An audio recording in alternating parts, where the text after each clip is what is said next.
ગુજરાતમાં વારંવાર લોભામણી લાલચમાં લોકો ફસાઈ રહ્યા છે. તેમાં જામનગરમાં વધુ એક રોકાણ કરાવતી કંપનીએ કરોડો રૂપિયાનો ચૂનો ચોપડ્યો છે. તેથી અમદાવાદની ઓફિસમાં એજન્ટોના ધામા છે.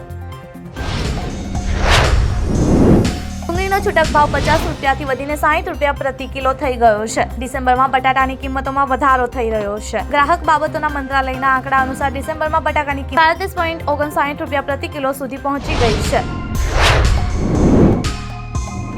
અમદાવાદના વિવિધ વિસ્તારના પાણીના 300 બોર બંધ કરાશે, જેમાં શહેરમાં બોર બંધ કરી ઓછા TDS વાળું નર્મદાનું પાણી આપવા નીતિ બનાવાશે. મ્યુનિસિપાલિટીની પાણી સમિતિની બેઠકમાં નિર્ણય કરવામાં આવ્યો.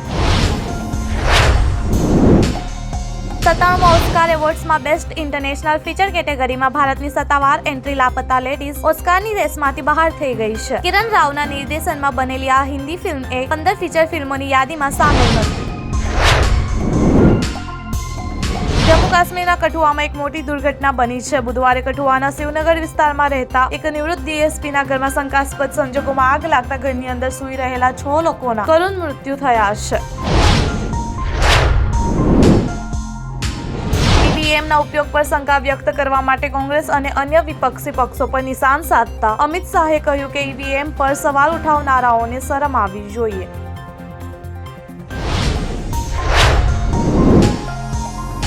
જમ્મુ અને કાશ્મીરના વિદ્યાર્થીઓએ રાજ્યની ઓમર અબ્દુલ્લા સરકાર પર ભરતીમાં હિન્દુ અને સંસ્કૃત સાથે ભેદભાવ કરવાનો આરોપ લગાવ્યો છે. સરકાર સામે વિરોધ કરવા માટે જમ્મુમાં રસ્તા ઉપર ઉતરી આવ્યા છે.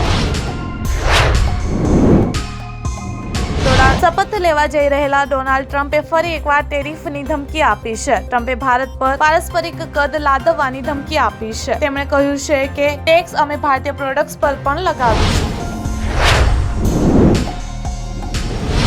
સમગ્ર ભારતમાં રિલીઝ થયેલી ફિલ્મ પુષ્પા 2 દરરોજ નવા રેકોર્ડ બનાવી રહી છે. જો કે આ ફિલ્મ મૂળ રીતે તેલુગુમાં બનાવવામાં આવી છે, પરંતુ તેને હિન્દી વર્ઝનમાં વધુ કમાણી કરી રહી છે.